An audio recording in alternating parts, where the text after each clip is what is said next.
Andiamo su interpretazione giù. Davanti invece dove no, solo se eventualmente vuole avviare, ma quando ci sono alcune state adesso vediamo se può camminare, vede che è come fosse all'interno. Se lei preme A e può fare questo tappo telefono, può direzionare per spostarsi come cuore. Questo sì, ci sono stati molto di controllare il B del voto. Non lo so perché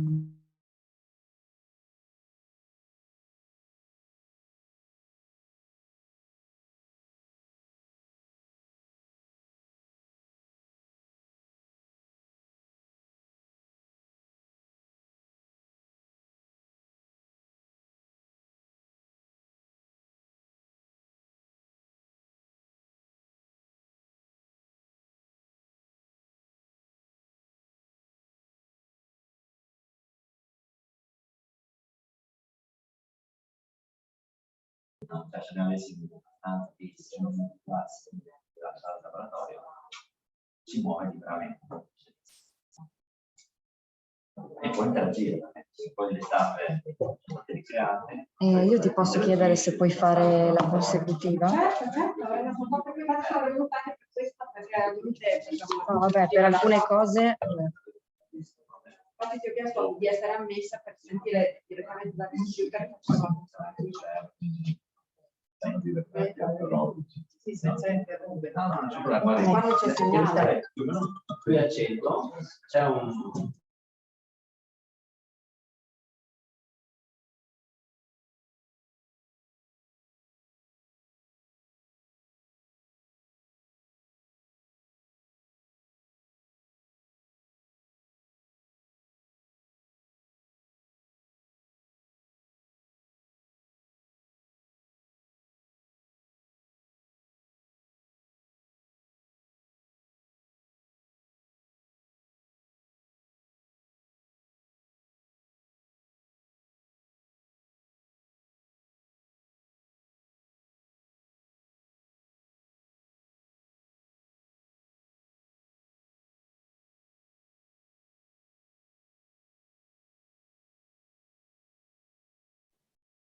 Tra l'altro qui non vedeva la rete. Well, good morning to all of you. I'm speaking English because I noticed that there are a lot of international and other partners from other countries. So if you want, you can habilitate and active your video camera.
Cioè Zoom non sta Bene. mandando l'invito. Buongiorno a tutti.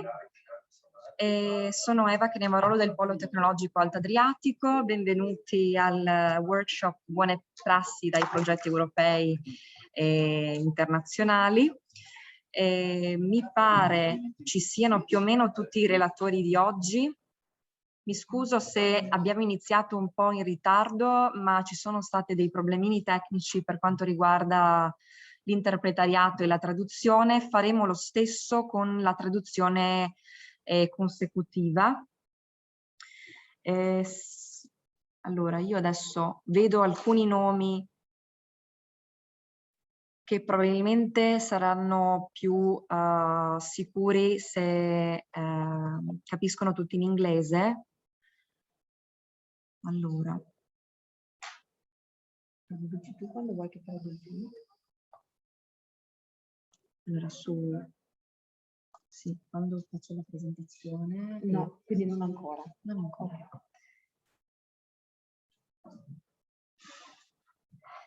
Bene, allora io inizierei. L'obiettivo di oggi, o comunque il motivo per cui vi abbiamo invitati oggi, è sostanzialmente presentarvi in sostanza il cluster tematico del programma Interreg Adrion. Noi, il progetto VUL, appunto capofila, noi siamo capofila di questo progetto. Assieme ci siamo in qualche modo messi in rete con il progetto Tangram e il progetto Adrionet, che si presenteranno tra un po' di minuti. In pochi minuti vorrei presentarvi e darvi qualche input per quanto concerne il progetto VUL. Eccomi qua. Spero riusciate a vedere la presentazione. Ok.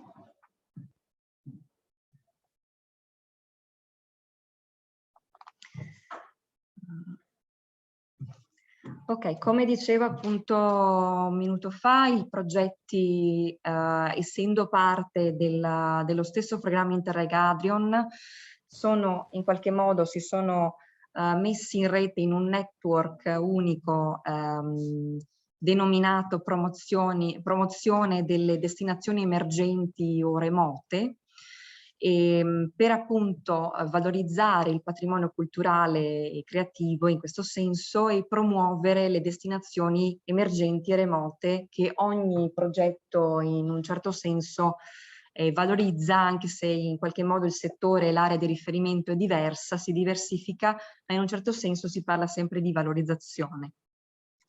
Il progetto VUL si costituisce di questi specifici partner, noi come capofila, la Camera di Commercio della Basilicata, per quanto riguarda la Slovenia, la Camera dell'Agricoltura e delle Foreste della Slovenia, l'Istituto Privato per lo Sviluppo Sostenibile Nativa, l'Università di Zagabria per quanto riguarda la Croazia e il Comune di Majur, la Camera di Commercio di Larissa per la Grecia, Bosnia e Erzegovina, l'Agenzia di Sviluppo della Regione di Sarajevo, il Comune di Plevia e Zablijak del Montenegrino. Sì. Ora passeremo alla traduzione consecutiva di quello che ho detto.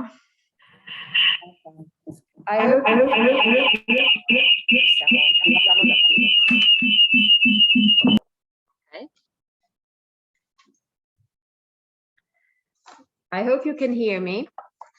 So good morning to all of you. The goal of today's meeting is to present to you the thematic cluster number 2. We are here with Adrian, and in particular, we are lead partner for the WOOL project. And we have established a network with other 2 projects that are called Tangram and AdrianNet.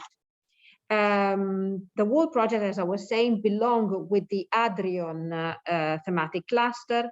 And the purpose of the network that we have set up is to valorize cultural and creative heritage of our areas through the promotion of marginalized or remote tourist destinations.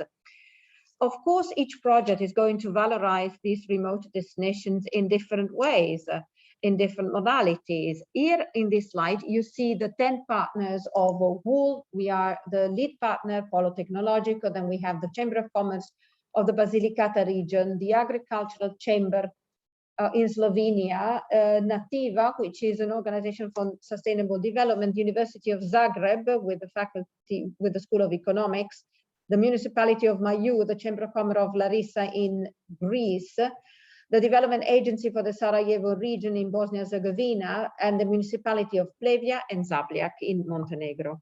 Yes, thank you. I think I will continue in English because the time is running, and I think it's better to give you a kind of overview of the project. So the main objective, the main aim is valorizing and promoting the wool value chain in different aspects. The most important thing is protecting and promoting the social, economical, and cultural, material and immaterial. So what is tangible and intangible, whether it is a tradition and cultural from the artisan and whatever is possible to get from the territories. So the project, the wool project, would like to enrich the touristic offer in a sense, in a sustainability sense, based between wool and shepherd. So this is a kind of combination that is really interesting and important to emphasize and of course ensure in a territories, because nowadays the shepherds are becoming really few, and also what they can do is becoming really a rare thing to get it in the territory. So the wool project, so at the beginning we will identify the existing products of the different regions, so in Croatia, Montenegro, Slovenia, and the other Adrian region, and then there will be a creation of the strategy, a common strategy, in order to ensure and enrich the methodologies and the knowledge that they use the different territories. So with the wool project and also with the partners, we will trace a new offer, a new touristic offer based on sustainability and based on something that is possible to so the citizen, and in the same time the tourists can also use and go in the territories and get a lot of I don't know, attention on that. So everything is based and is focused on the wool, and with a connection with the wool shepherd and also the rare and remote destination. Those activities will be finalized with a wool logo. We did already the logo, and you can see on the left, so it's possible to see the wool logo, which is really important for the own strategy, on own communication and dissemination strategy. So in this sense, all the industry, so the cultural and creative industry, can be connected really in an interesting way with the new touristic offer and strategies, and they will become the real protagonistic, the main actors. Yes, no protagonists. Yes, actors. They will become actors of this wool value chain.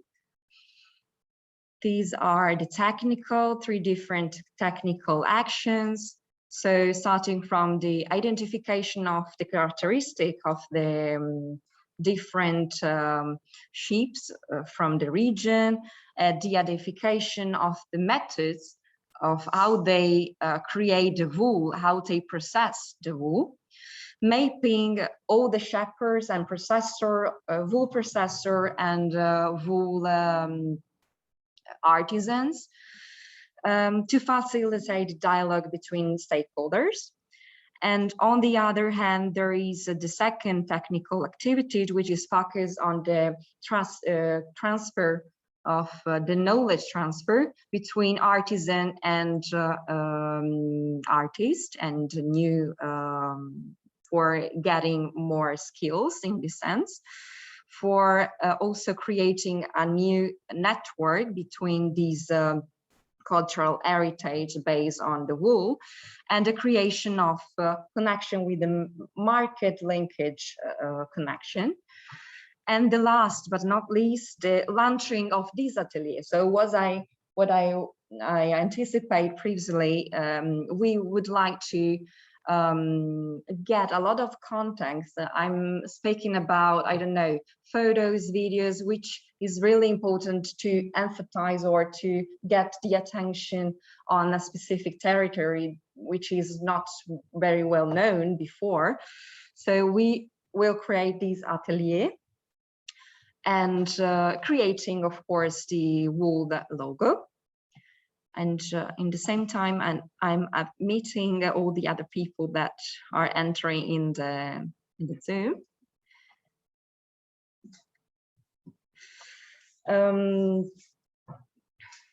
Yeah, so this is basically a description that what I already said before.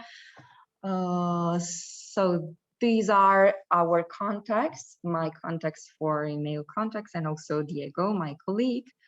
And here, thank you for the attention. And I will give the floor to Giulia Righetti. Thank you.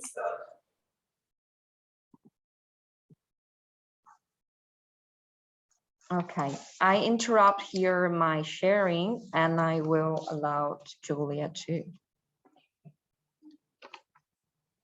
Can you? Would you want to use this, the other?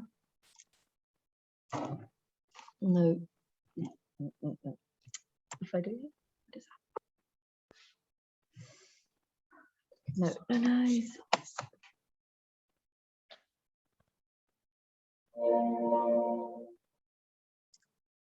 no. Questo.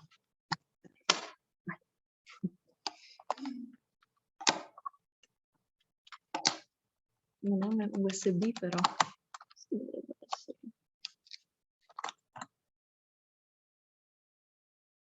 Sorry for the technical matters, but today is not the day, the right day for doing such a thing. So okay. I'm sharing your presentation. Is yes. Please, Giulia. From the beginning.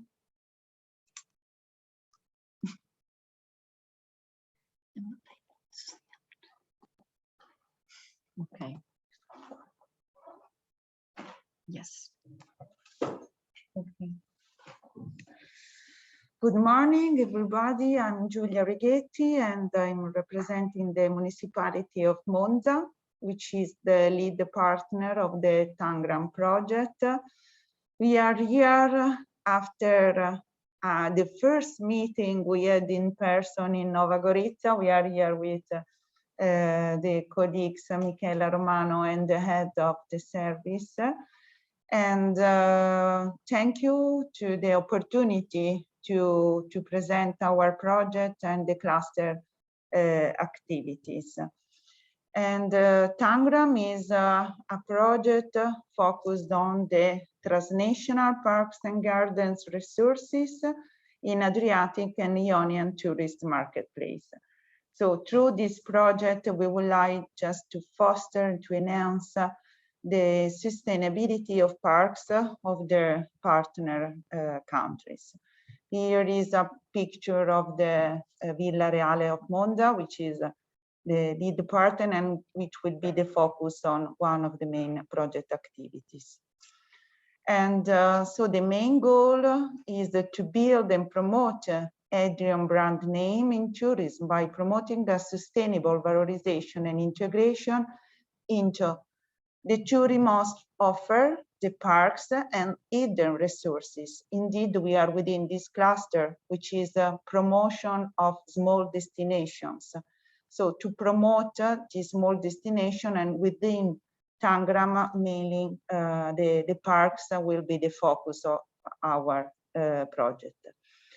And as a specific objectives, we are to develop a common understanding for the sustainable valorization and tourist destination, and fostering the collaboration between the local stakeholders. So we are planning to enhance the collaboration between private and public stakeholders.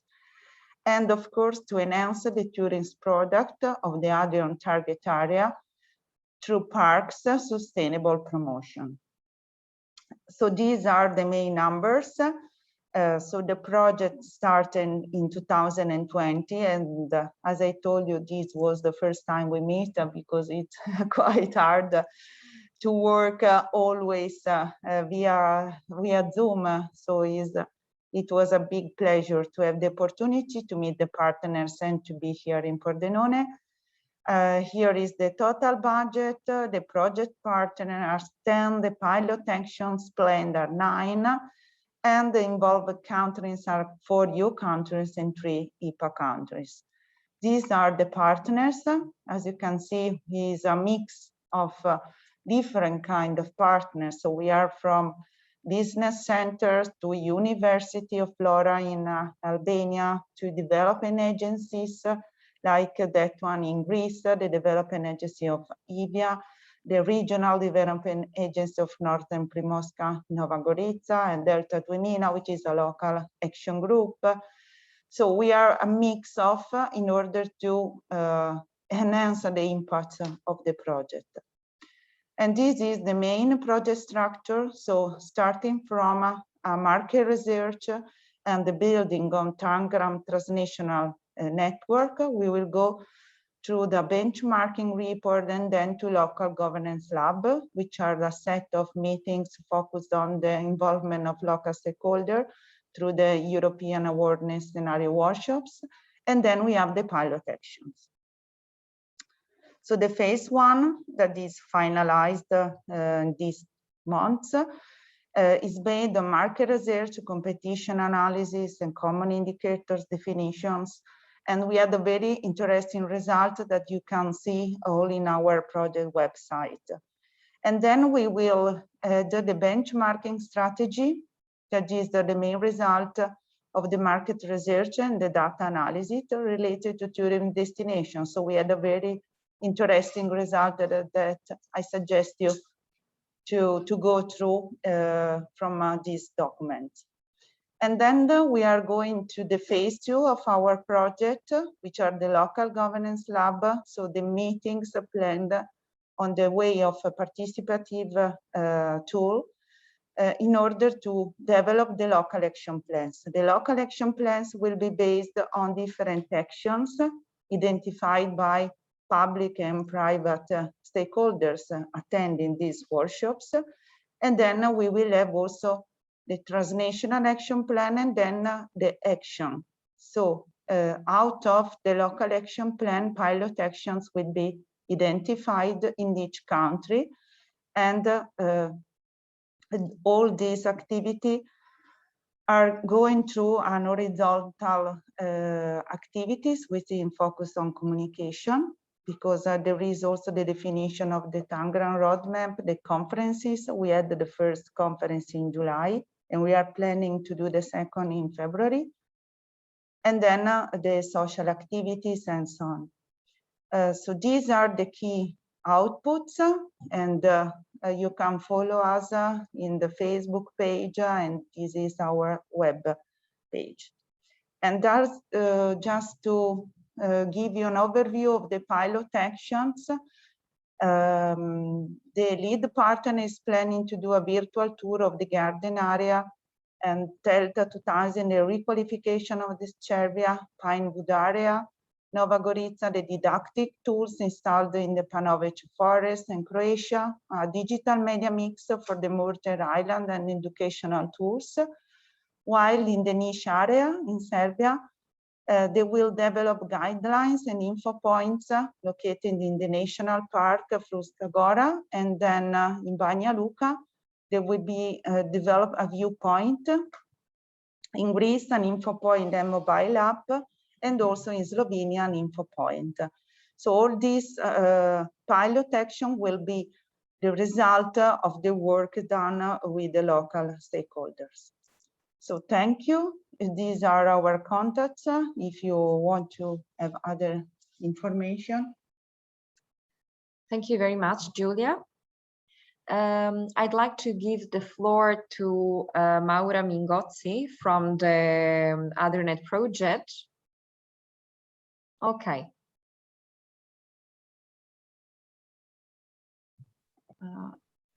Okay, I'm here.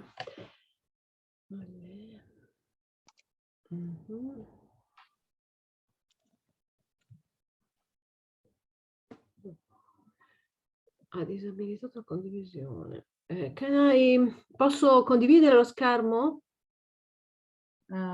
Yes, now you can. Perché dice disabilitato. Prova ora.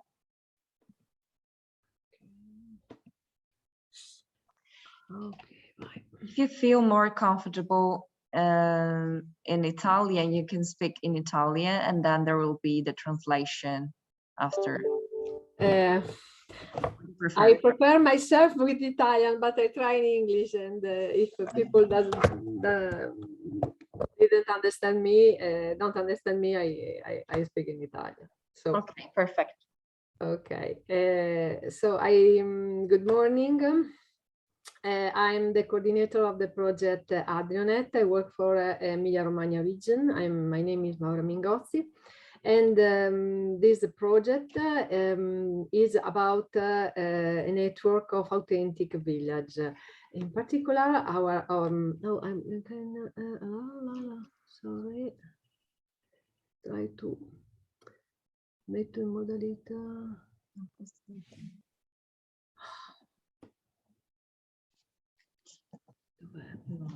No. Okay. Okay. Okay.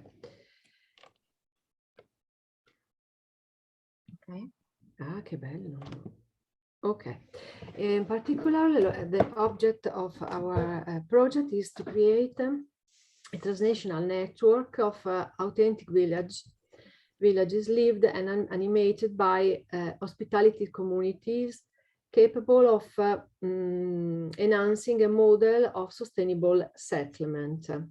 With this project, we would overcome the current marginalization and fragmentation of little-known territories by promoting settlement models able of enhancing the existing cultural and natural heritage and local community with this project became the driver of the local development. This is the structure of the project. It foreseen three main activities. The first activities is to create tools and instruments to carrying out the project. So it's a transnational mapping of a natural and cultural landscape and the creation of the transnational action plan, and the setting up of models of authentic villages in selected pilot areas. And the second main activities is the implementation of pilot demonstration actions, and we foreseen two levels of pilot demonstration action is transnational and in local level. And the last main activities is the establishment of the transnational network of authentic villages.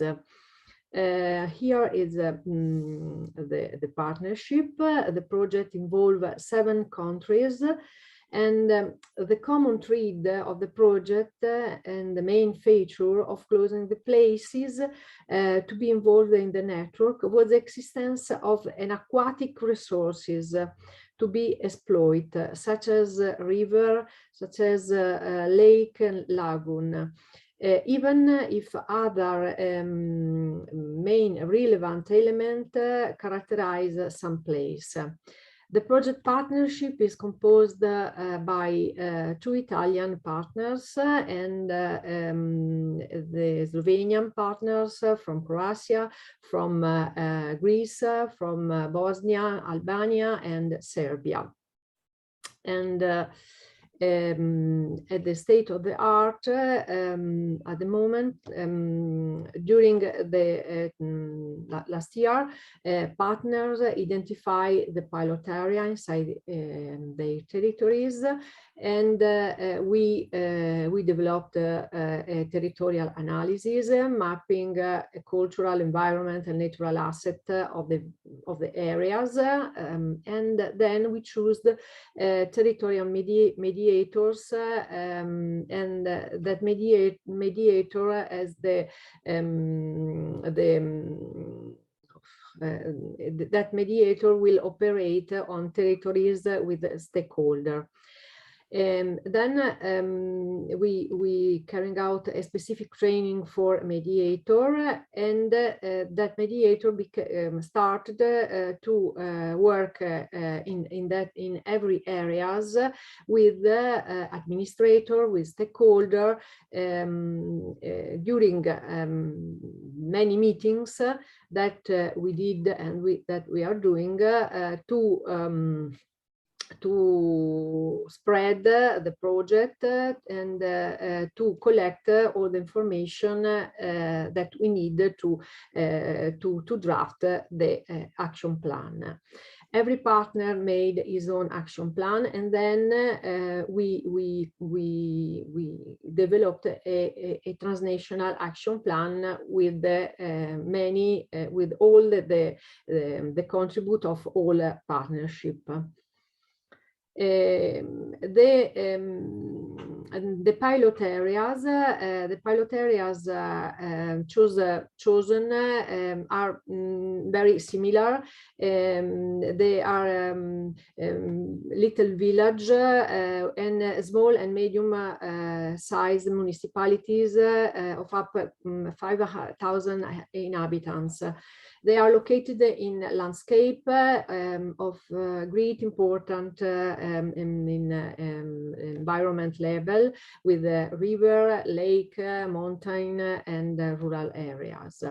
And the presence of these villages and these areas represent principle of social, cultural, environment importance of the local identity. So it's very important for that area, that people stay in the area, that people learn how they can have a future working in that area. And that project foreseen for the next month. We are approaching to the demonstration, to the pilot demonstration activities. So foreseen to carrying out the horizontal pilot action. And we are discussing at the moment. We will decide in the next meeting what we will choose as a common horizontal action, horizontal activities. But both local pilot action and horizontal pilot action has to test the solution proposed by transnational action plan, and this solution has to give an improvement to all the villages that we are involved. In the next steps, we will see also the result of the participatory process, and and the last action will be in the next year, the creation of the transnational network of authentic villages. We will create also a platform where every village can use the platform to spread their features, but also their tourist products. And the last activity will be to try to involve the new village in our net. I think that this project will be a very good opportunities for that village, particularly in Italy, because we will have a good opportunity in the next month with founding at regional and national level. But I think also for the rest of the partnership, because COVID has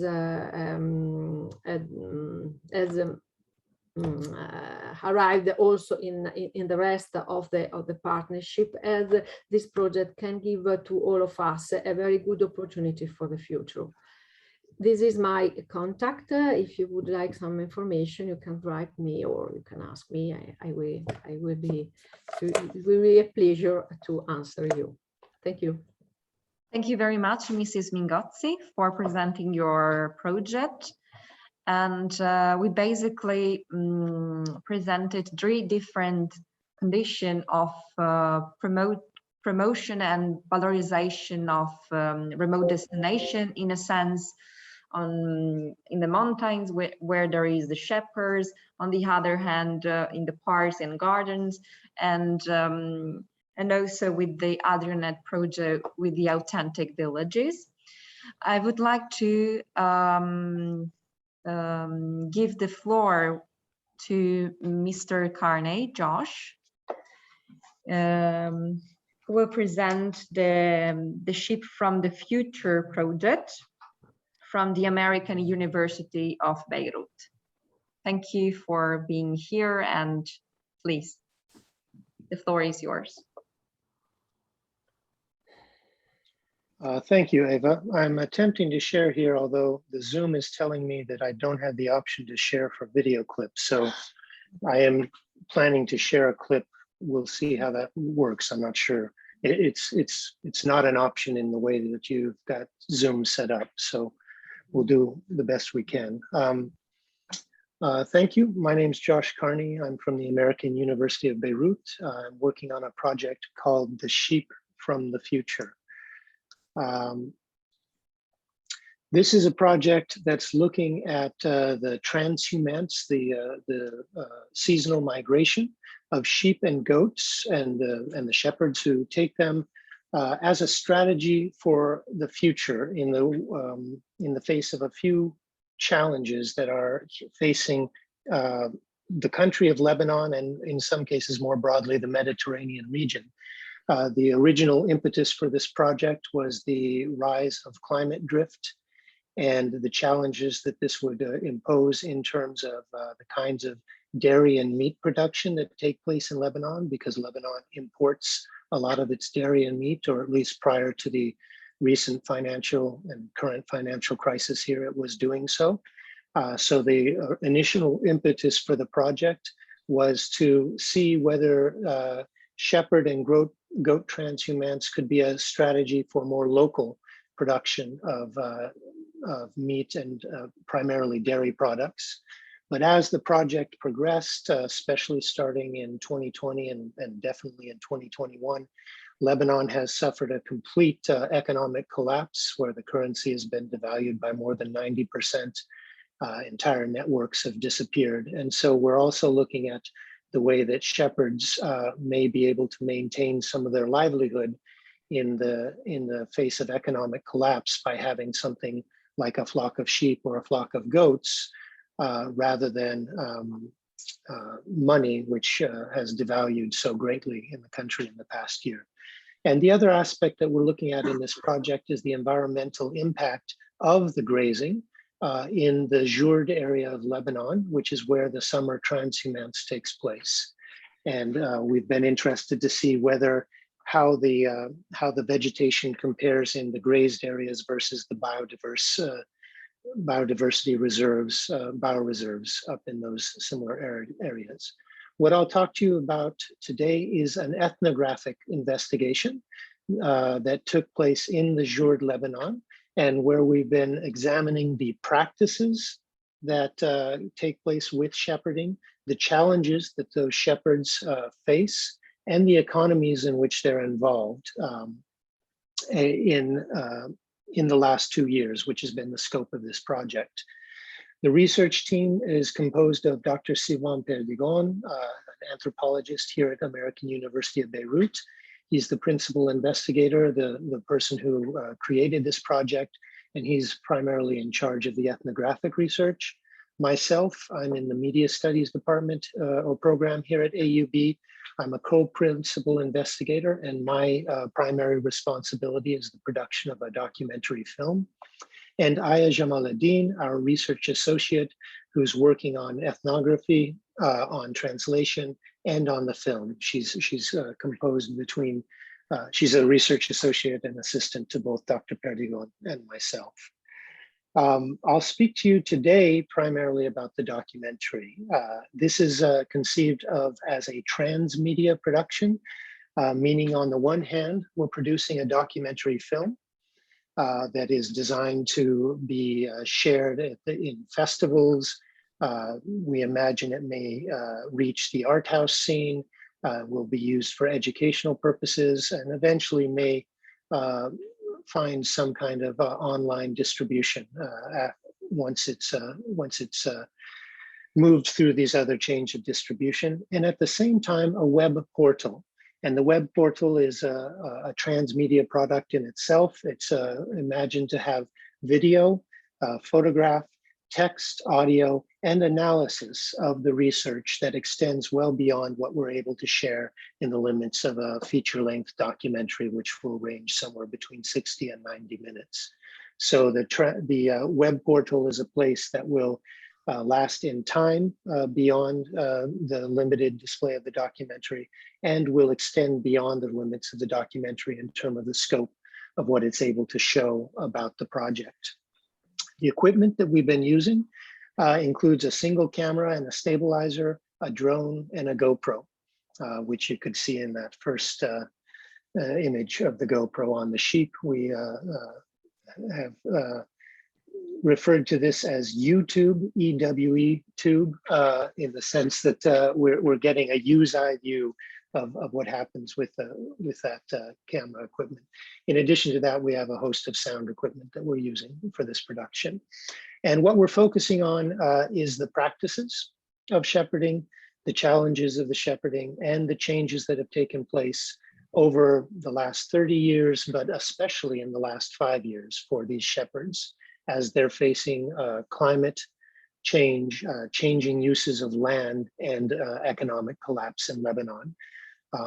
There are many documentaries that work with shepherding, and ours is different from the others, from many of that have come forth in the last 20 years or so, because those are often in the tradition of salvage anthropology, which is trying to take a look at a dying lifestyle and see, capture before it disappears some of the essence of that lifestyle. And while we're inspired by such documentaries, ours is actually future oriented. We're not looking at a dying lifestyle, but a lifestyle that may become ever more prominent as the climate disappears around us and or dissolves around us, and the practices we have for dairy and meat consumption are just no longer tenable. And so that's one of the orientations we have in this documentary. A basic timeline of the project includes its inception with a proposal in 2019. This was accepted by a small grant body at AUB called WEFRA. Unfortunately, due to the economic collapse, almost the entire value of that grant disappeared. So we've been doing it on a shoestring budget. The ethnographic work began in May to July. The film was supposed to take place then too, but I was stuck outside of Beirut and couldn't get back during that time. And then we continued that ethnographic work from between June and August of this year. And we also did the filming. And now, starting this fall, we're beginning the rough cut of the film.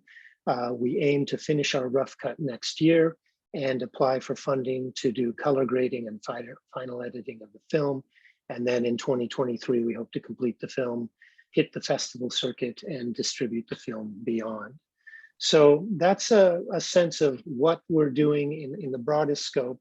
I'd like to share with you now a video, and I hope this will work. This is just a rough example of one of the shepherds who we've shared time with, in this case, a goat herd rather than a sheep herd.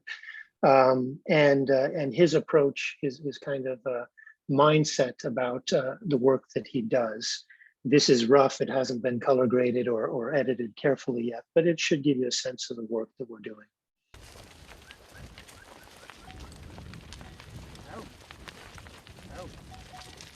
يعني العليقة بين أنا وبين القطيع تبعي. العليقة عليقة روحية بتكون ما بيني وبينه. يعني أنت وقت اللي تفهمي ترشيدك مثل أنا هلا قلت لك لايك وين بدهم ينبذوا طريقهم، أنا عارفين عليهم وإني عارفين علي. يعني أنا بروح طريق أدمية برد عليهم، لا هني بيتعبوني ولا أنا بتعب. فوقت بتكوني أنت في هالارتباط بينك وبين رزقك بكون هو متجاوب معك وأنت بتجاوبي معه، لأنه هو عنده طبيعة كمان بدك تمشي حسب طبيعته. يعني حسب الطبيعة اللي هو بده إياها أنت بتمشي. فلهالسبب هيدا بكون إنه هالارتباط القوي بينك وبينه يعني. بس أما إذا أنت ما عندك عليقة، يعني عليقتك معه جيدة، هو حيتعبك وأنت حتتعبي منه. توصل لمرحلة بتقولي بدي أترك هالشغل، مانيش قادة يعني. هيدا الفارق، يعني هيدا الشيء اللي بكون بيربطك يعني بيربطك بشغلة أنت مشيتي فيه. يعني خط مثل ما بيقولوا رسم خط ومشي فيه. هان انت بتبني العليقة بينك وبين الحيوان، بدك تعملي عليقة معه مثل ما بتعملي مع بني ادم، مثل مع اي انسان بتلاطفي بلاطفي، بتجيكري بجيكري. بس بده هاي بدها استيعاب، يعني استيعاب تفهمي عليه، مش انه يعني استيعاب، يعني مثل ما بيقولوا بدك تستوعب الانسان انت. يعني انسان بدك تاخده قد عقله، قد مفهوميته بتعطيه انت. عرفت كيف يعني؟ هلا الحيوان نفس العمليه يعني. بس انه لانه انا فايت بعمق الطرشه وبرفقها وبتبعها وعم لاحظ عليها كل شيء، بصير عندي هيدا الالمام. بس اما اذا راعي تاني ما بقول لك هيدا حيوان. هلا انت ربي شاب بيتك، بصير خلص بيعرفك انه انت صاحبه، بيتجاوب معك بكل امور. اي شيء يعني بتقني اي حيوان بس بده يفهمك وتفهم. بصير هيدا الارتباط اللي بينك وبينه، يعني بتصير انت معلق فيه وهو كمان بيعرفك، بصير مثل ما بدك بيمشي كمان.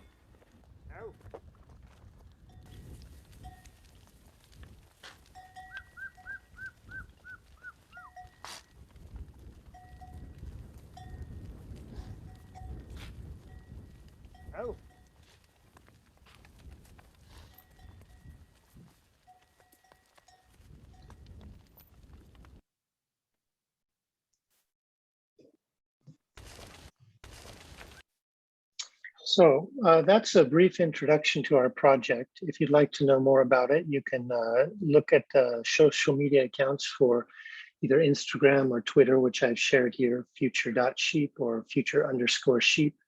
And you're welcome to reach out to me at this email, jc37@aub.edu.lb. Thanks for your time, folks. Well, thank you so much, Mrs. Garney, for your fascinating explanation, of course, for sharing with us the video, the documentary, the little part of the documentary, which is really interesting. And of course, it will give some inputs and some interesting, I don't know, points to be discussed later on, and of course in the future with you and with the other initiative. Thank you so much. Yes, the translation. Allora, buongiorno, sono professore di media all'Università Americana di Beirut. Il progetto di cui vi parlerò si chiama Sheep from the Future, la pecora dal futuro.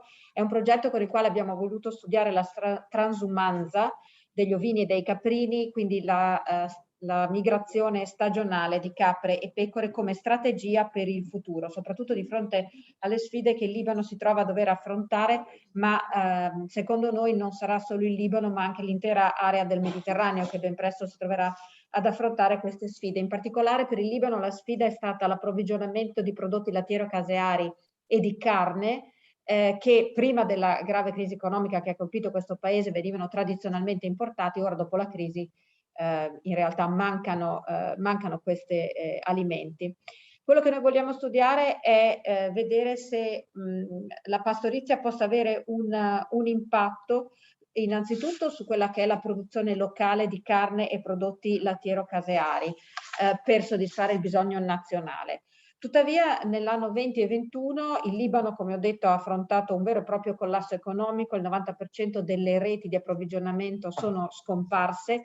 A questo punto ci poniamo addirittura il problema se i pastori siano in grado di sopravvivere e di procurarsi un gregge di ovini o di caprini. Il secondo impatto che abbiamo voluto verificare, oltre a quello della strategia di approvvigionamento alimentare, è quello dell'impatto ambientale della pastorizia nella regione dove viene praticata la transumanza, e in particolare abbiamo voluto vedere come la vegetazione reagisce alla transumanza rispetto alla biodiversità vegetale in altre zone dove appunto la transumanza non si verifica. Il nostro è uno studio etnografico che studia appunto le sfide e l'economia della pastorizia negli ultimi 2 anni in modo particolare. Il team che si occupa della ricerca è composto da un investigatore principale che è un antropologo, responsabile e ideatore del progetto, da me stesso. Io mi occupo di media e sono il secondo investigatore, quindi giro il documentario, e poi c'è un etnografo che si occupa della parte della traduzione e anch'essa è coinvolta nei video, nei film che giriamo. Quello che noi vogliamo fare è la realizzazione di un documentario, quindi di una produzione multimediale, sostanzialmente un film che deve essere distribuito a vari festival, può essere utilizzato a scopi educativi, quindi nell'ambito dell'istruzione, ma è prevista anche la sua distribuzione online. Il secondo obiettivo è quello della realizzazione di un portale web in cui mostrare questo video, ma oltre al video ci saranno testi, ci saranno foto e ci saranno delle analisi del progetto che chiaramente sono più ampie di quello che apparirà nel documentario pure semplice. Ovviamente il portale web ha una durata molto più lunga rispetto ai filmati e ai documentari che realizzeremo. L'attrezzatura, ovviamente videocamere, GoPro, uno stabilizzatore e dei droni che ci consentono di capire esattamente cosa stiamo girando, più tutta l'attrezzatura fonica. Ora, l'impatto lo vedremo nei prossimi anni. Vedremo in particolare, grazie a questo documentario, quali sono le prassi della pastorizia, quali sono le sfide, quali sono i cambiamenti che la pastorizia ha dovuto affrontare negli ultimi 30 anni, in particolare negli ultimi 5 anni, proprio a seguito della grave crisi economica che ha colpito il Libano. Il nostro documentario è diverso da altri che sono stati realizzati soprattutto negli ultimi 20 anni, perché gli altri documentari erano sostanzialmente studi di antropologia che volevano studiare la morte, la scomparsa di uno stile di vita per poterla preservare almeno nelle immagini, mentre noi invece studiamo questo stile di vita per poterlo trasferire al futuro e garantirgli quindi una nuova esistenza. Il progetto è nato nel 2019 con un piccolo grant che ha ricevuto, poi per la crisi economica questo grant si è ulteriormente ridotto, quindi veramente abbiamo dovuto fare economie. Lo studio etnografico è partito nel maggio-luglio dello stesso anno, poi è proseguito nel giugno e agosto di quest'anno con il video che è stato girato proprio fra giugno ed agosto, e il filmato, il documentario sarà pronto il prossimo anno con tutta la parte di editing. Nel 22-23 pensiamo di distribuirlo. Il documentario e il video che abbiamo realizzato è un esempio di come i pastori di ovini e caprini vivono questa esperienza della transumanza, quali sono i loro approcci al lavoro che realizzano. Vi ho mostrato questo breve filmato, il video non era editato, era ancora in una forma piuttosto grezza, e se siete interessati a saperne di più ci sono i contatti la mia mail, e parte dei documentari sono anche visibili su Instagram e su altri social. Grazie. Grazie mille. We say sorry, but the simultaneous translation is not working, so she's near to me. So let's move on to the next speaker, who is Claudia Baracchini from the CCI for Tourism project from Pluri Innovazione. Please, Yes. thank you so much for being here. Okay. Hello, everybody. I will not use a slide, but I understood I had a short time. But just to inform you, this afternoon there's going to be an event, online event, dedicated to this project and the thematics. So I'm still touched by the video, so that was really, really beautiful. I'm looking forward to the whole film. Thank you, Josh. So Friuli Innovazione is partner of CCI for Tourism, that stands for Culture and Creative Industries for Tourism. And this is a project financed within the Interreg Adrian program, just like the others, 9 partners from 6 countries: Italy, Slovenia, Croatia, Serbia, Greece, and Bosnia. And you will be able to get all the information I sent in the chat, the link related to the project. The focus of the project is strengthening the CCI's competencies as a growth engine for sustainable tourism. When this project started, it was the first, let's say, burst of the pandemic. So that was February 2020. What happened was, like probably other partnerships, we really had to stop, wait, understand where to start from, and most of all, understand for whom we had to make and organize the supporting services, because our target groups, like cultural and creative industries, professionists, sustainable tourist environment, were, as you can imagine, quite hit by the pandemic. So on one side, now looking back, that was really in a way a shock, but then now looking at what happened was also quite important, because we really had to stop and listen through interviews, surveys. We really wanted to develop program, supporting program that on the paper, according to the project, had to be based on the strengthening the entrepreneurial skills, strengthening also the digital skills, and all together in the view of sustainability. That means sustainability in terms of business model, environment, and impact. That was actually the perfect action for that moment. So what happened was we collected inputs from, and this happened all in the 6 countries. All these activities were managed in the locally by the 9th partners. So we did a focus group interviews, and we started immediately with a supporting activity with what refers to Innovazione. We started with an hackathon. So we the situation was that all those targets were basically at home or were not working, and we organized an online hackathon. It was a success, as you can imagine, because they were all willing to participate. We collected several ideas, and that was only meant as a warm-up. Then out of that, always sharing also with the partners, we implemented an incubation and acceleration program that was 100% online. It lasted about 5 months. It ended in this summer. And we had altogether 90 ideas selected, supported, developed according to the three key elements of this project that, as I said before, business sustainability, the impact on the territory, and like a social impact and the environmental aspect.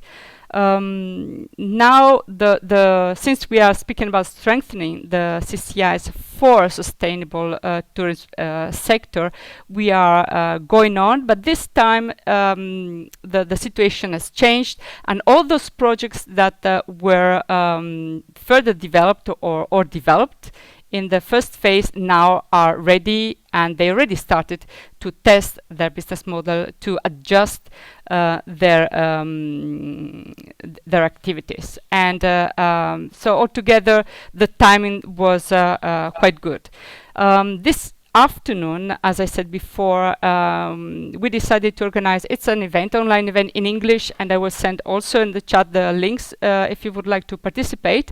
We thought that this is the right time to start to share these intermediate results and start to share some feedbacks about our experiences and start to share the ideas. So the event will involve also other projects, like you are part of a thematic cluster within other. We are also part of the thematic cluster within the tourism area, and in particular, it's the title is Towards Sustainability in Cultural and Natural Tourism Destination. We are very interested about sustainability, and we are actually very interested in implementing, in collecting concrete results, so as to adjust the final models that will be the output of this action. As I said, this afternoon we will also present some of the ideas of the projects coming from Italy, Slovenia, Bosnia, Greece, and two from Slovenia. And then we will draw some conclusions, but also some inputs for further partnerships and further projecting, because this is what we do. Okay, this is whole in a very short synthesis, but I'm going to link now to share the link related to the program of this afternoon. So in any case, for any questions, I'm available. Thank you. Yes, thank you, Mrs. Baracchini. I'd like to give the floor to Valentina Curato for the project Keep On. Yes. Agency. Yes. Good morning, everybody, and thank you, Eva. I will be very briefly, and I'm very glad to have the opportunity to share with you the Keep On project. I'm going to share my screen. Just a moment. Okay.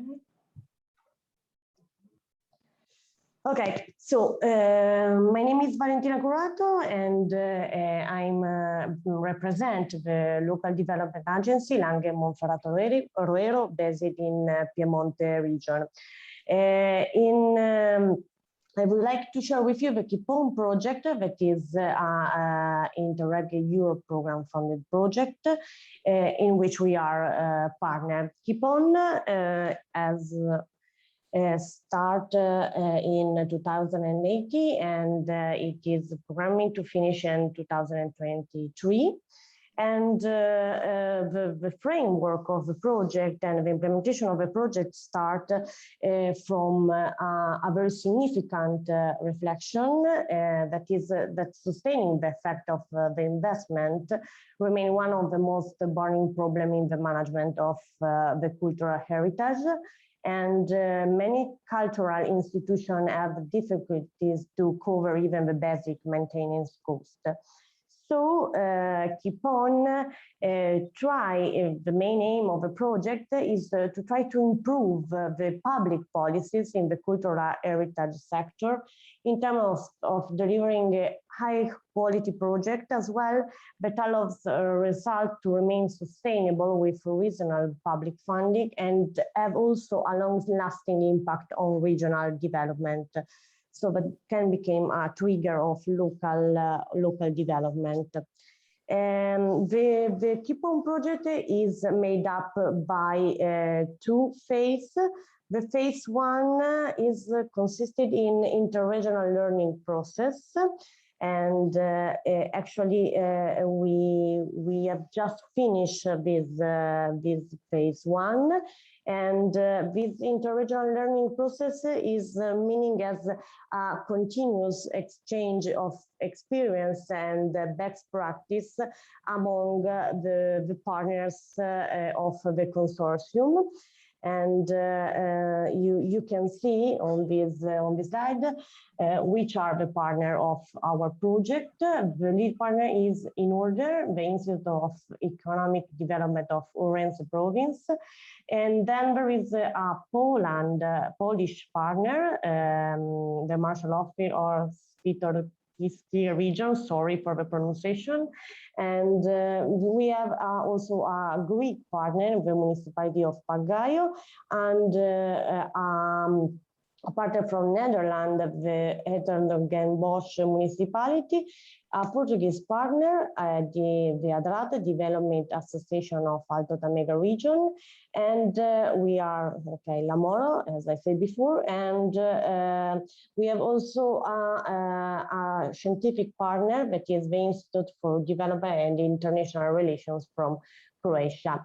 The partners are, as you can see, are mixed from Southern Europe country, so having, as you know, an extremely rich cultural heritage, but also the most vulnerable in some way economies. And in this kind of partner is accompanied by Poland, that is one of the largest European Union cohesion policy beneficiary, and Netherlands that, as you know, is a kind of model for cultural policy with an high involvement of local community. So. During the phase 1 project implementation, we have carried on several activities regarding the exchange of know-how and good practice as experiences in to become the cultural heritage, to make the cultural heritage more sustainable. And we can list, first of all, we started with analysis, a deep analysis of 6 policy instruments, among these 3 structural funds, and Lamoro analyzed the operational regional program of our region regarding the programming period 2014-2020, and also the other partner analyze structural fund and local regional strategies. During the phase 1, we have identified and described and sharing with our partner 14 good practices, and we take part of we establish and take part once of semester into a stakeholder group meeting among the main regional and local stakeholder to the respective territories. And we have implemented 4 study visits. As you know, unfortunately, the last one in Netherlands was in online mode due to the COVID-19 health situation, and we have implemented 2 international workshops and 1 Pali summit. So we, during this month of working and project implementation activities, really we had the opportunity to gather a really interesting and significant information and example that we can transfer into our territory, because that is one of the main aim of the project. So go see the good practice from the other country and try to keep key points that could fit into your territory's reference area. So the one of the main in this on this side, one of the main output and the results of the project are especially for this phase 1 implementation was the practical guide on cultural heritage and sustainability, elaborated by the Croatian partners, so the scientific partner, of course in collaboration with all the partnership, and the elaboration of the 6 action plans elaborated by each partner. And this is one of the main output that really can in somehow, let's say, can transfer the good practice that we saw during the study visit and the exchange of experience into the interregional lesson process into our territory. For example, I just would like to share one of the we can say inspirational good practice for our territory that it actually was also the last study visit that I attend personally, and it was the Royal Castle of Chinichi in Poland. And this castle is it was the subject of the significant injection of European fund during the programmation 2007-2013, and so a big restoration fund, a big restoration project was funded through the European Regional Development Fund. This allowed that the number of visitors tripled after this restoration project, and this significantly impacted on the income, of the amount of generated income and the economic development of the local community. So in a kind of way, this council also took the opportunity to become a kind of symbol of the local community identity, and thanks to the restoration process and the continuous process of local community development, local community involvement, became a kind of a really significant asset for cultural heritage, but also for tangible and intangible value of the heritage. So I think that we, during the elaboration of our action plan, we focus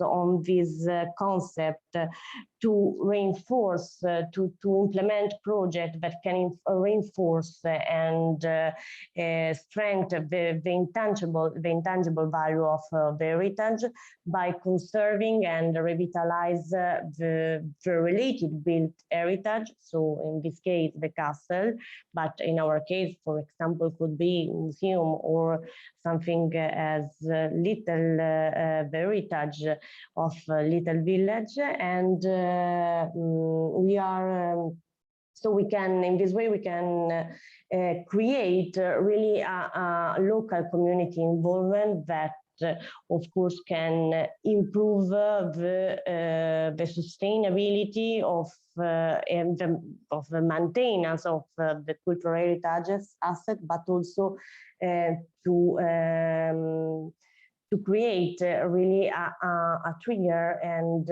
opportunities for an effective local development for our area of reference. This is all for me. Thank you very much. Thank you.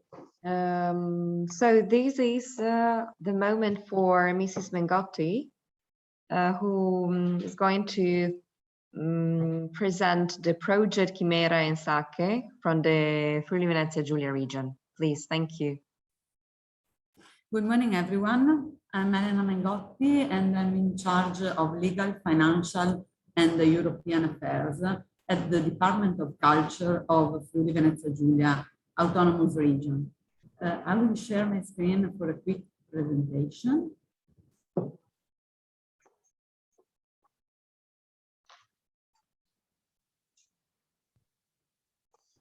Okay, then.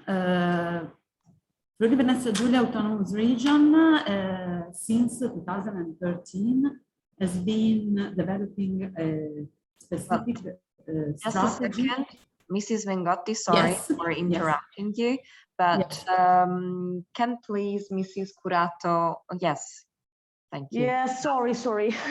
Okay. Can you see my screen? Yes, now we see it. Thank you. Okay. So, as I was saying, Friuli Venezia Giulia Autonomous Region since 2013 has been developing a specific strategy to support culture and creativity, and in particular, culture and creative industries linked also with the valorization of cultural heritage, both in the material and in the immaterial point of view. So part of this strategy is implementing European projects that for us were crucial to, in order to support culture and creativity in Friuli Venezia Giulia region.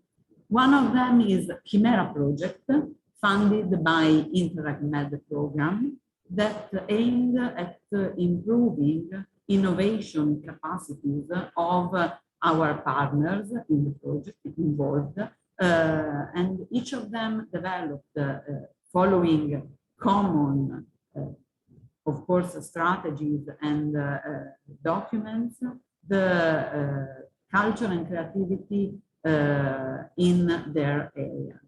The countries involved were, of course, Italy, Spain, Portugal, Slovenia, Greece, and France.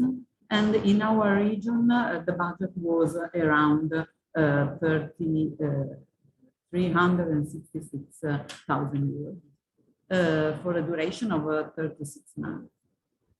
Since we were focused on supporting culture and creative industries in our region and in all other areas, we developed a SWOT analysis of the sector. And we understood together with our stakeholders that our region was strong in terms of the presence of such industries, and in particular in the audiovisual sector. This is why, together with analysis of best practices at European level, and thanks to interviews with these best practices and meetings with other partners, we decided to implement a living lab process together with our stakeholders, and all partners did so in their areas, of course. And in our region, we focused on the creation of specific services for culture and creative industries. And from these process, we decided to create a regional cluster to support the cultural and creative industries. And at the end of the Mera project, thanks to the services that our companies in the region asked us, we decided to fund with specific regional fundings a cluster that will and is providing, it is not a new structure, a new entity, but it's the sum of the energies put in place with different entities, through Innovazione, Area Science Park, Big Incubatori, and the Polo Tecnologico Pordenone, that are providing 3 services. Of course, the mapping of the skills of the members of the cluster, and then, of course, funding opportunities all based on the characteristics of the members, and promotion activities inside the region and outside in order to present the region as the area where culture and creativity are strong. And the second project I'm presenting you in a very, very short time is ZACE. ZACE is a project that follows the strategy and capitalizing the results of Mera project, aim at sustaining the link between cultural heritage and economic development. The idea of ZACE project is that cultural heritage is the engine of economy in each territory. So with Croatia, Germany, Slovenia, Hungary, and Poland, and the budget of an average of 200,000 euros, we are trying to support cultural heritage relationship with the economy. And to do so, we developed also the readiness of the territory in terms of working together between the companies and the cultural heritage sites. And thanks to training courses, workshops, online workshops, we are trying to develop this link. And what we would like to do, and we are planning, is at the beginning of 2022, to establish the first regional fair for culture and creativity, where we are holding an international conference, a pitching session for ideas and projects of culture and creative industries, and then a matching session between the business ideas in our territory and between traditional SMEs and cultural and creative industries. So we will be waiting you for the next January 2022 in Pordenone Fair. And what we will do is also a second action that is a collection of best practices in terms of relationship amongst cultural heritage and companies to develop economies of also little cities, smaller cities around museums.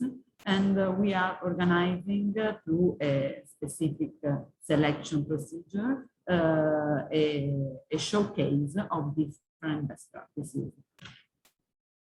This is all from our part, and thank you so much for inviting me, and I'm at your disposal for any questions.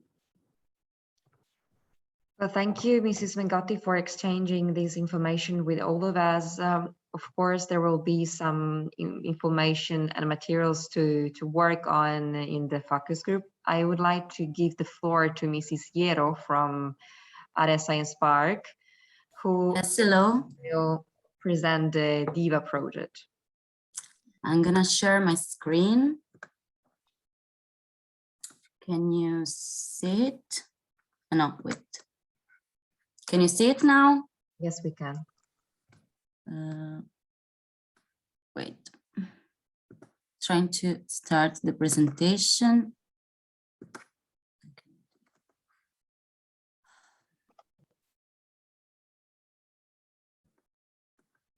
Okay, can you see? Can I go like this? Can you see? Okay. Hello, everybody. I'm going to present DIVA project. DIVA project is co-financed by the Interreg program. It involves 3 different territories: Veneto, Friuli Venezia Giulia, and Slovenia. It counts 15 partners and it will last 40 months. We can divide the DIVA project in 3 main stages. In the first stage was about the analysis of territory and the mapping of the medium and little and medium traditional enterprises and the cultural and creative operators and enterprise in order to understand which are the real needs of them in order to establish which are the tools and the services that can enhance the innovation process. The second stage was about the creation of a regional innovation hub that wants to support the cooperation between traditional enterprises and the cultural and creative enterprises. And the third stage that just started is about the financing and the realization of 20 pilot projects of collaboration between traditional enterprises and the cultural and creative industries.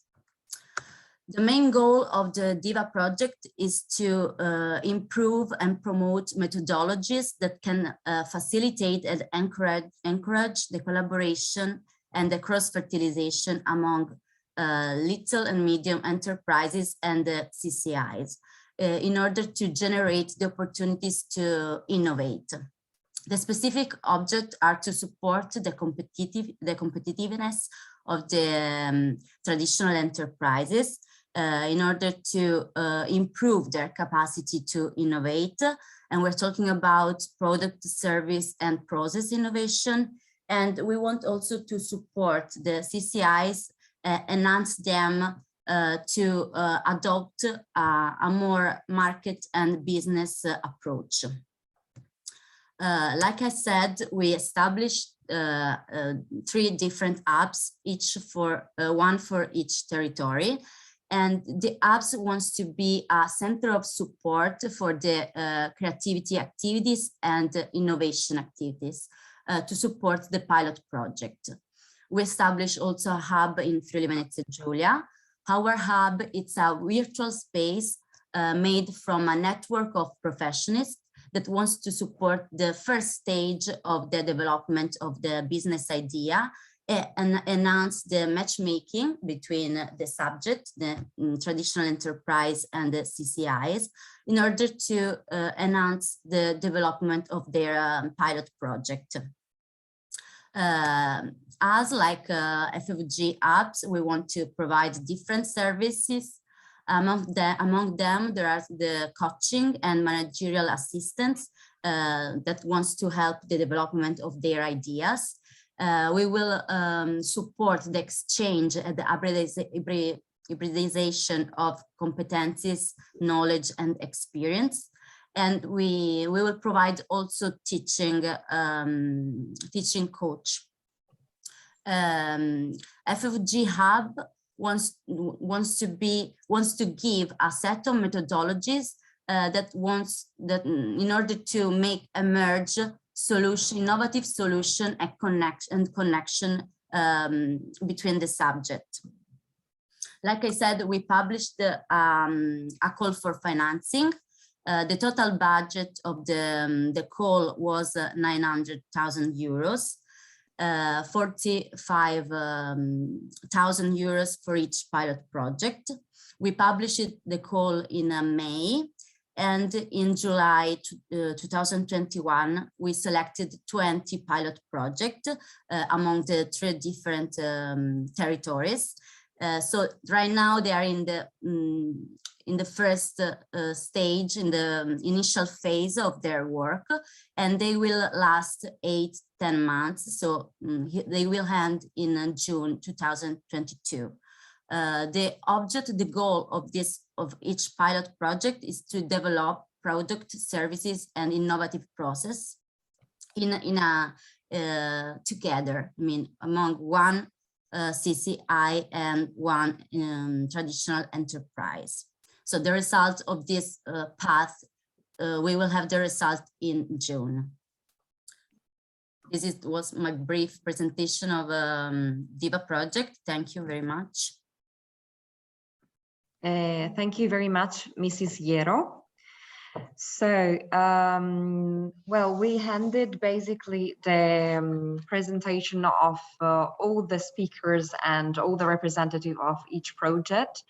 And so we will try, we can try to, if also we have only 20 minutes left, we can also try to discuss a little bit about the fact that each project deals with the valorization of cultural heritage in different senses. But on the other hand, other projects also emphasize and deal with the cultural and creative industry.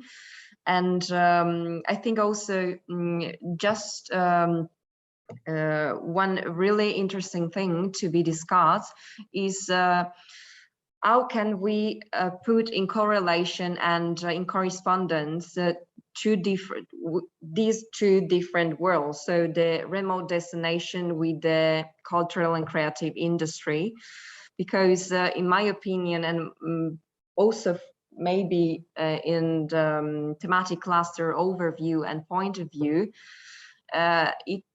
it is interesting to understand if it is a kind of relationship between each other, and if the cultural and creative industry will become or will get a huger role in creating and enriching the remote destination in order to give a new life to the touristic locations.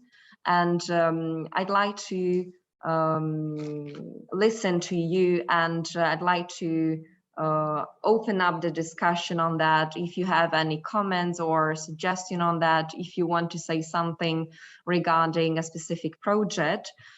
For today, I've prepared a kind of Mentimeters platform, but I just checked that my presentation basically crash up, so it's not possible to present it today.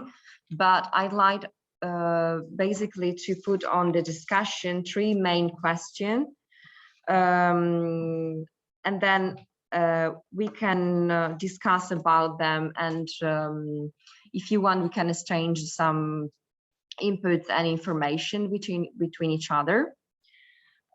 Just a second.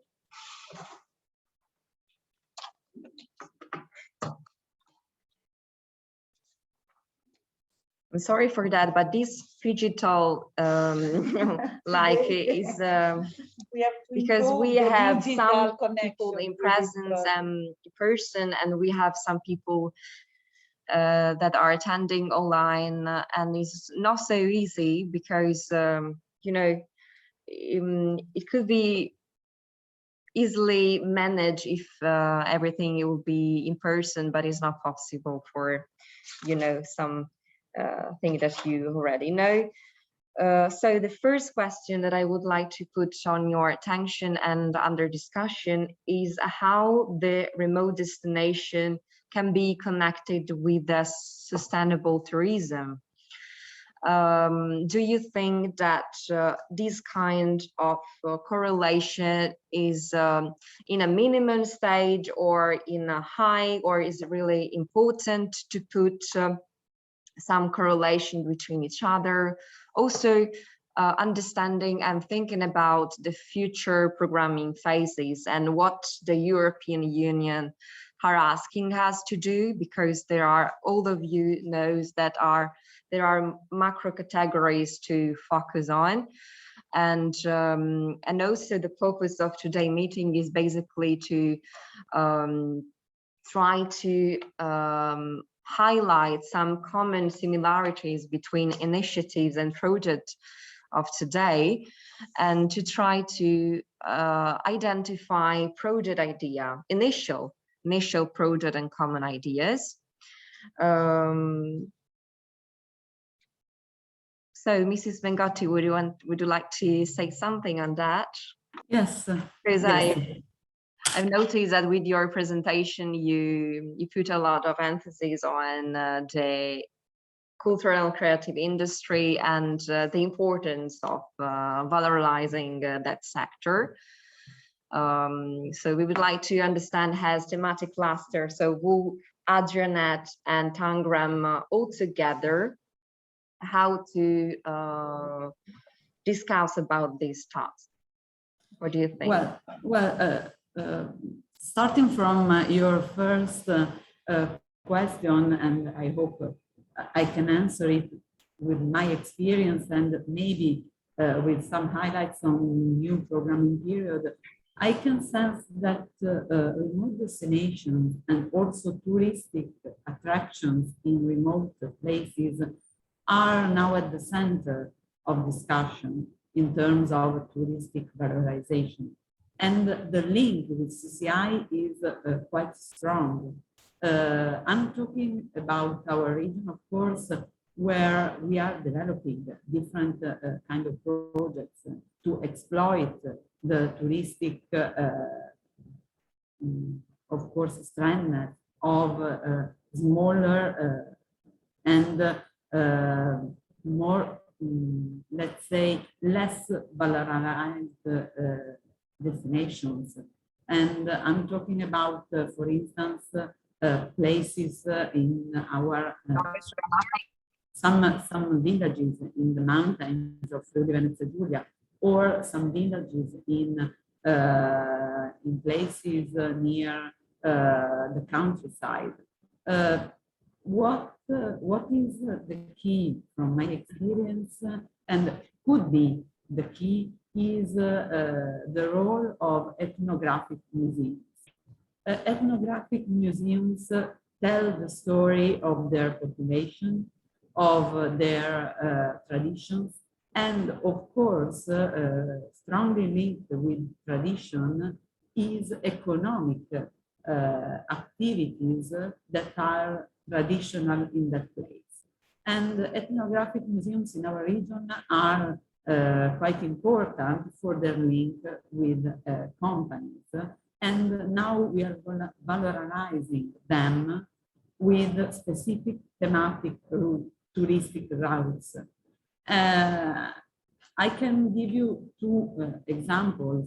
One is the ethnographic museum of Tolmezzo, which is called Museo Gordani, is about the tradition of its population, and the museum has an exhibition of many products, traditional products that are from Tolmezzo and its area, the mountain area around Tolmezzo. I'm talking, for instance, about the textile industry, which is linked, I suppose, with the wool project in some way, and also with Tangram in some way, because it develops the territory thanks to culture and tradition. And the textile industry in Tolmezzo is strong, and I'm talking about Articarniche Tessili, that, for instance, is working with the main fashion firms like Fendi, for instance. And the other example is the Museum of Cutlery, which is in Maniago. Of course, the museum is the place where companies, cutlery companies in Maniago, are taking their clients. And the museum exhibition is about the industry of Maniago, but also the tradition of this industry, not only about cutlery, but also about iron and also about traditions in the city. So just quickly to answer your question, and I hope it could be useful. So smaller destination exploited from a touristic point of view is quite interesting from our part, and we are working on that, and we are interested to work on that. Thank you. Well, I think that your intervention seems like really actual, and basically with our project, with Wool project, we are trying to constructing kind of smart rural villages, and also to valorize that type of destination in different sites, and also with the immersive experiences. But what do you think about the fact that do you think that there is a distinction between an experience and in the nature? Do you think that the remote destination is basically and is meaning naturalistic experiences, or is kind of a place, an area that is offering such services and it's furnished by some services? I'm just giving this impact and try to understand better if we are talking about the same things, and also to capture some other suggestions from the other project if they are comfortable by saying something. Yes. Would you like to say something? Yes, Julia? yes. And I would like just to say that I think that there is a connection between, of course, the small tourism destination promotion and the sustainable development and the sustainable tourism mainly, and also considering the future of the programming period, as Eva was mentioning a few minutes before, that tourism will not be anymore a specific objective, is the main of the program, operative programs. Why? Because tourism then is considered as a transversal topic. So the sustainable development and territorial linkages are more strict, starting from our projects where the whole promotion, the gardens enhancement, the small villages are all aspects linked, in my opinion, with also the territory management and territory promotion, and in the way, sustainable development way. So starting from our experiences, we will have the opportunities then to share and to give inputs for the future, and also define next opportunities and next priorities to be also inserted in the next operative programs, also due to the fact that all our projects are linked to the territorial needs, to the citizens, to the economy, and to all the aspects leading to the territorial government. Yes, so well, I would like to integrate your speech basically with another information.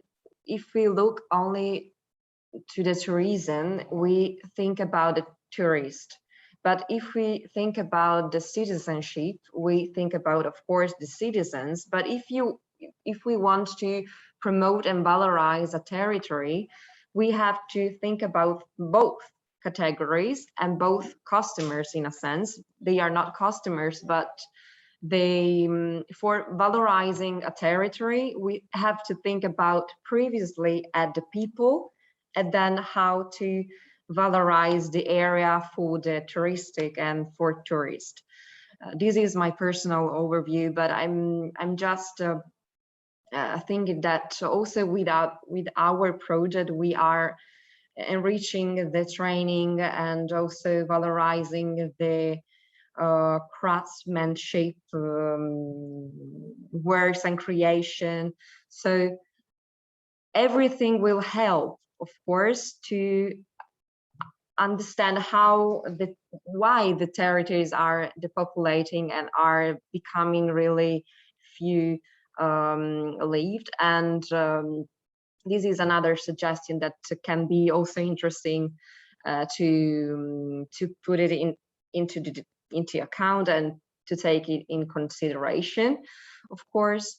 And I would thank you to your suggestion of, as well.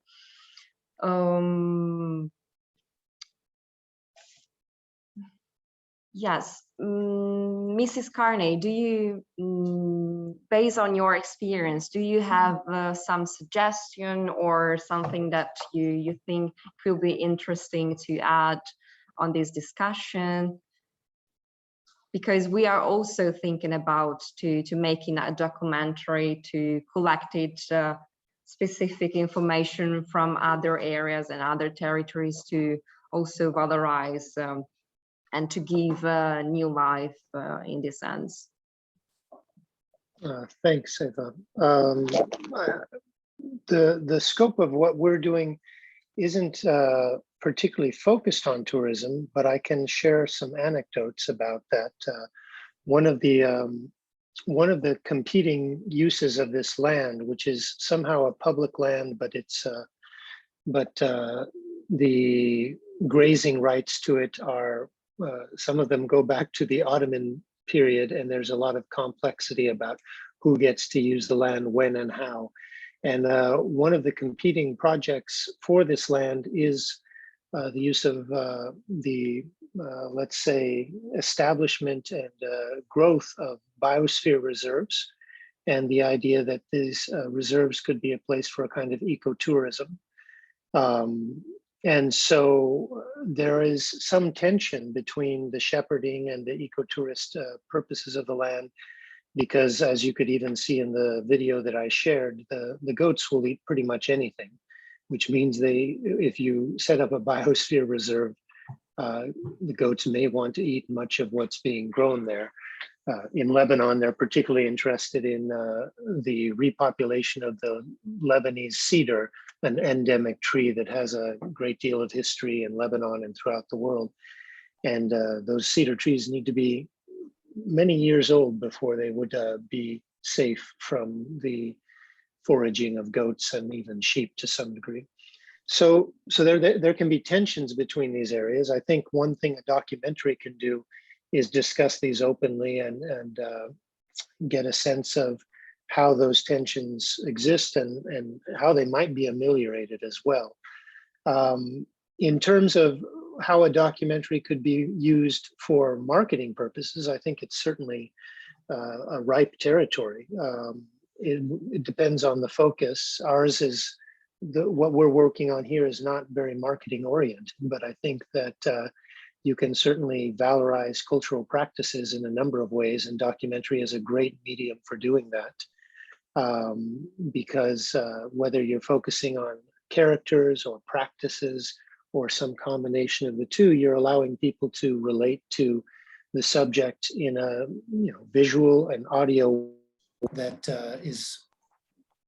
I think I just lost my mic. I'm not sure if you guys can still hear me or not. Yes, we can hear you. Plug this in because otherwise it's going to interfere.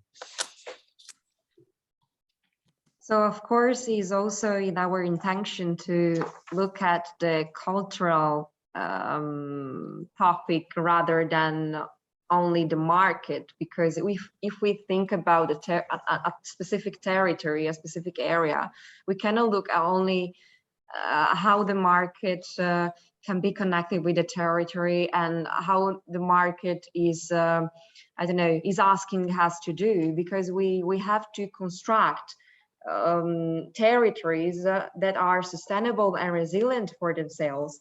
So not only look at what the market wants from us. So thank you for your explanation, and I agree also with you with the fact that, so if we think about a documentary, marketing oriented documentary or a communicative or communication disseminative documentary, we need to think about, first of all, to the people and to the person live there, and also we have to look at all the sectors, of course. Want to translate? Yeah. Okay. Ma devo dire innanzitutto che il nostro obiettivo non era tanto quello di concentrarsi sul turismo. Vi racconto però un aneddoto. Il terreno dedicato al pascolo in realtà è terreno pubblico e il diritto di pastorizia, il diritto di pascolo risale veramente all'antichità dei tempi e ancora ci sono moltissime discussioni in corso su chi possa utilizzare questi terreni, come li possa utilizzare.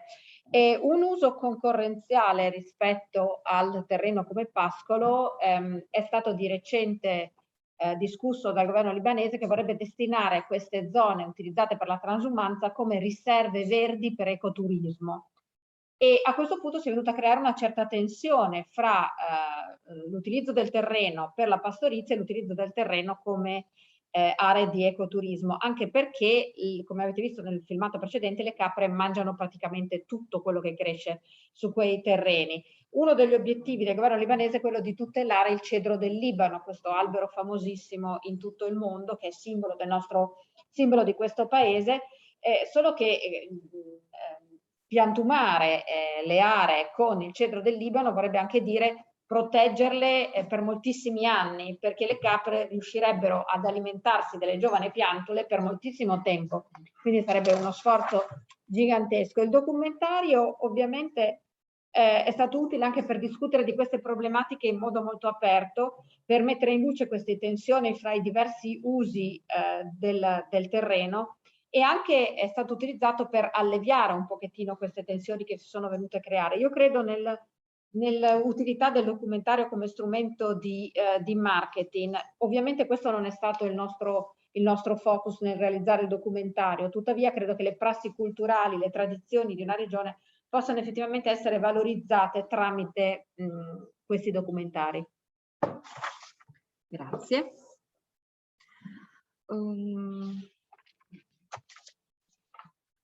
Yes, I think, well, we arrive at the time for the closure, but if any other wants to say something also here in the public or online, they want to add something.